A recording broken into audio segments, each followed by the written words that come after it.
Hi, everybody. I wanted to talk about what is due by the end of this week. So, two specific things we need to talk about. The first one is the good copy of your essay. So, I have already given everybody who submitted their pre-writing, I've given you guys all feedback. If you haven't already done so, what's wrong with you? No, I'm kidding. If you haven't already done so, make sure you check the Dropbox so that you can see what the feedback is. I want to really make sure that you have had a look at the rubric for this assignment and that you are also aware that one of the reasons why we have that first unit called the toolbox is because all of the stuff that you learn in that first unit, you are responsible for demonstrating. So we talked about how to cite things properly. We talked about MLA format. We talked about basic grammar rules. I am going to be really strict about that stuff when I mark your essays because you are responsible for it. Even if we hadn't taught it in the first unit, by grade 12, that's all basic stuff that you are responsible for knowing. And so if you recognize that you have some gaps in when it comes to some of those areas, take responsibility, take the initiative for figuring out what you need to be doing there. And whether that means asking me a question or asking another teacher or doing some looking on Google. I'll post some links to a couple of really good grammar websites and things like that. I think I may have already before, but I'll post it again just to remind you. Okay, so I am looking at the assignment page for the essay, and assignment 2 says drafting, and there's no Dropbox for it. It says after receiving feedback from your teacher, which you have, you are going to begin the drafting process. After you have revised your first draft, you should submit your essay to a peer for feedback. So that does not have to be someone from this class.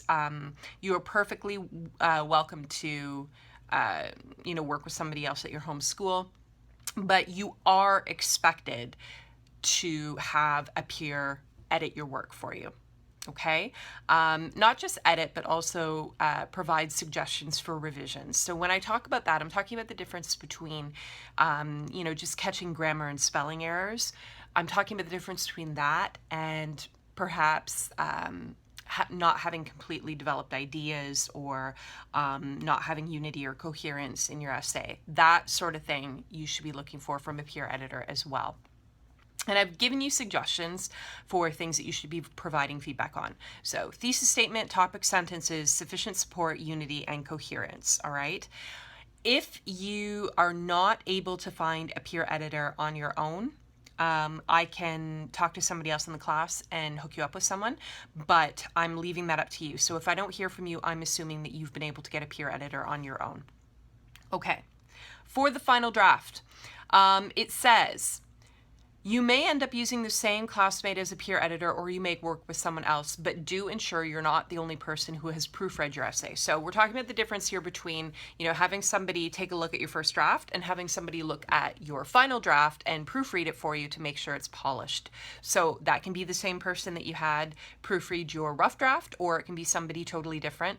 But again, the biggest piece of advice that I have for you is make sure your eyes are not the only eyes that have looked over this paper, because you will, because you know what you meant to say, you're going to miss stuff. You're going to think that you have clearly articulated your point because you know what you mean to say. But if you don't have anybody else read it, there's stuff that's going to get missed. And I can speak from experience. I do writing for the Ministry of Education, and I have a whole revision team and a team of editors because I'm a good writer. I have lots of experience writing, but I make mistakes all the time. And so if I need a peer editor, so do you. Okay, so underneath assignment 3 final draft is the rubric, and I want you to make sure that you go through the rubric really carefully so you know what's expected, because I know a lot of you guys are really aiming for level 4s. Level 4s mean that you are exceeding the expectations for the grade level, or not for the grade level, for the assignment, not for the grade level.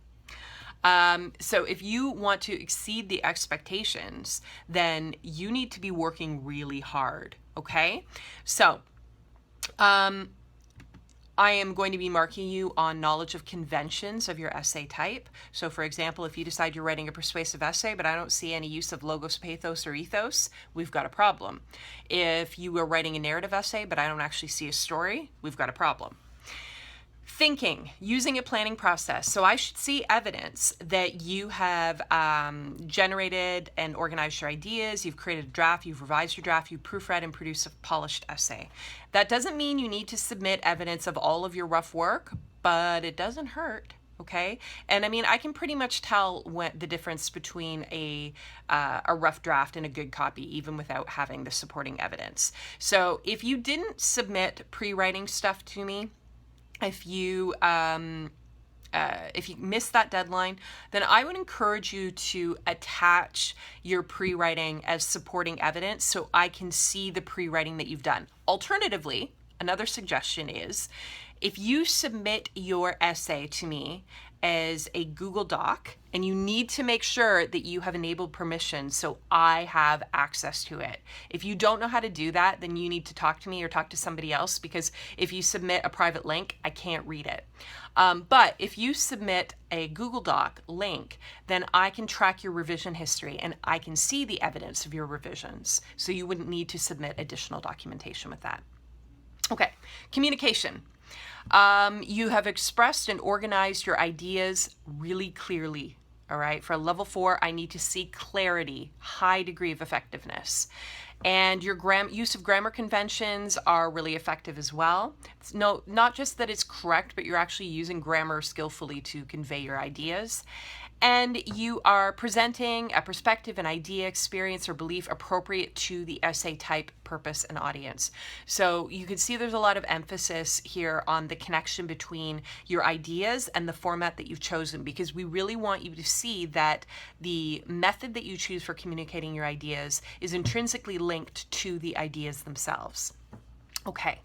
All right. Now, Assignment 4 is a discussion about learning skills and work habits. I'm not going to be marking it.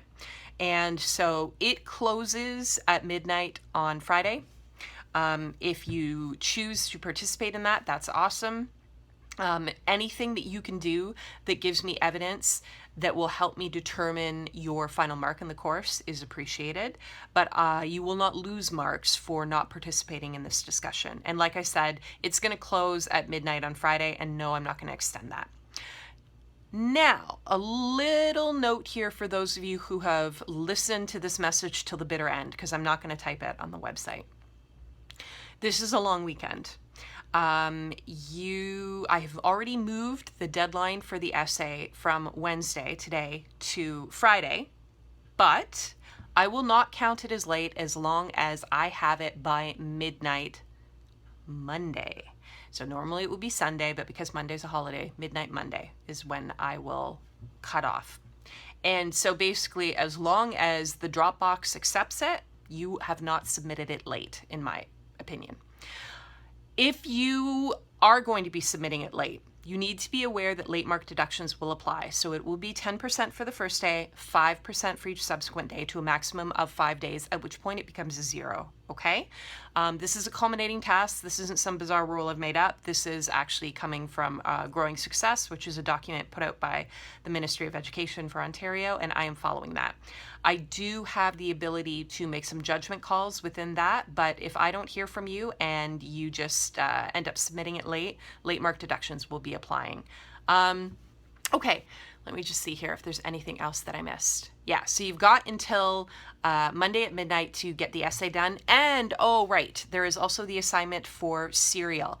I'm going to talk about that in another video. So this video is just about the essay, okay? I'll talk about Serial in another video. Take care, guys.